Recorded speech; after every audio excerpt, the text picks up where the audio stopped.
Түрканның басшылығымен ең алдымен күнтізбе, ал кейіннен маркалар сериясы жарық көреді. Ұйымдастырушылар агитациялық плакатты да ойлап табады. Осы плакатқа түрлі мемлекеттердің тулары салыну керек болатын. Плакаттағы тулар кейіннен Түркі тарихи қоғамы ұйымының конференциясында қолданылады. Профессор Реза Дога II осы жинақтағы 16 мемлекеттің туының шындыққа сәйкес келмейтіндігін жазған. Әрине, оның айтқаны нағыз шындық. Өйткені жинақты шығарушылар тулары белгісіз мемлекеттердің туларын өздері ойлап тапқан. Олардың КСРО құрамындағы халықтардың геральдикасын зерттеуге мүмкіндігі болмады. Себебі пантюркизмнен қорыққан КСРО Түркияны жергілікті түркілерге жолатпады. Осы ойлап табылған тулардың ішінде қазақ хандығының туы да бар. Осылайша пантюркистер ойлап тапқан бұл ту қазақ хандығының символикасына айналып, әлі күнге дейін қолданылып келеді. Көк тудың ортасында тибеттіктердің мәңгілік түйін немесе бақыт түйіні деп аталатын белгісі орналасқан. Бұл белгі Қытай-Тибет мәдениетінде кеңінен қолданылады. Алайда Ақмола облысынан табылған Жәнібек ханның кесенесінде осы белгі бар. Десе де ол кездері құрылыс жұмыстарын сырттан келген шеберлер жасаған. Бұл белгінің сол шеберлермен бірге сырттан келгендігі анық. Сондықтан да геральдикаға қолданылуы екіталай. Мәңгілік түйіні қазақтардың туы былай тұрсын, күнделікті киетін киімінде немесе тағы басқа жерлерде мүлдем кездеспеген. Әрі буддалық белгінің мұсылман мемлекетінің байрағында болуы екіталай. Тудың сол жағында 3-5 жұлдыз орналасқан. Алайда қазақтар 5 жұлдызды сирек қолданған. Оның өзі Кеңес одағының тұсынан бастап қана. 5 жұлдыз орнына көбіне Оғыз ханның 8 жұлдызды қолданылған. Зерттеушілердің айтуынша бұл 3 жұлдыз 300-ді білдіреді. Дегенмен де қазақ хандығы әуел бастан 300-ге бөлінбеген. Яғни бұл ту толығымен түрік суретшісінің ойлап тапқан дүниесі. Сонда қазақ хандығының нағыз туы қандай болған?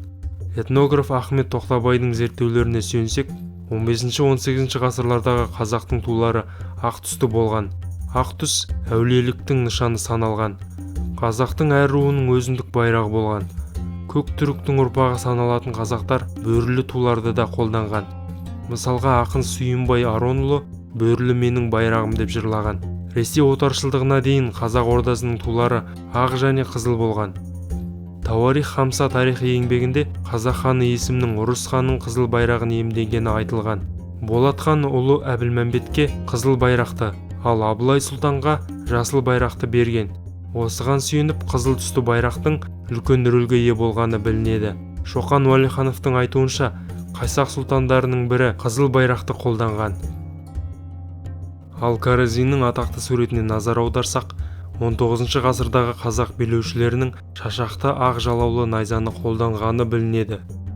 Қазақтың ауызекі фольклорында Абылайдың ақ туы деген тіркес кездеседі. Тексерілмеген деректерге сүйенсек, осы тудың біреуі Моңғолия қазақтарының қолында, ал екіншісі Қытай қазақтарының қолында сақтаулы. Ер Жәнібектің ақ туы делінетін тудың Абылай ханның Жәнібекке берген осы ақ туы болуы мүмкін. Қазақтың соңғы ханы Кенесары жасыл туды қолданған.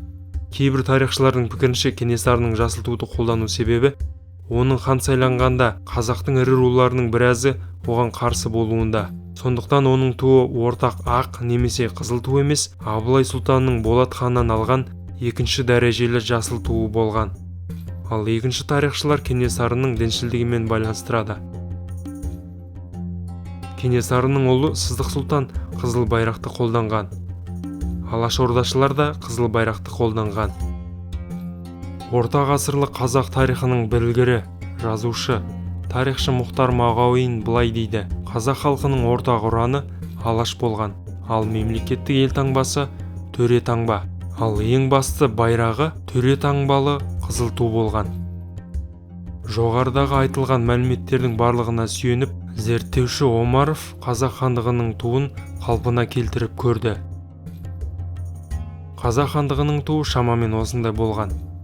Мемлекеттік елтаңба саналатын төре таңбаның қазақ хандығының туында болуы әбден мүмкін.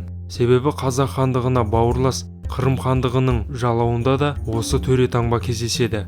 Алайда бұл жерде ол терісінен орналасқан. Қазақстан тарихында ақтаңдақтар өте көп. Осы ақтаңдақтардың бір күні ашылатыны анық.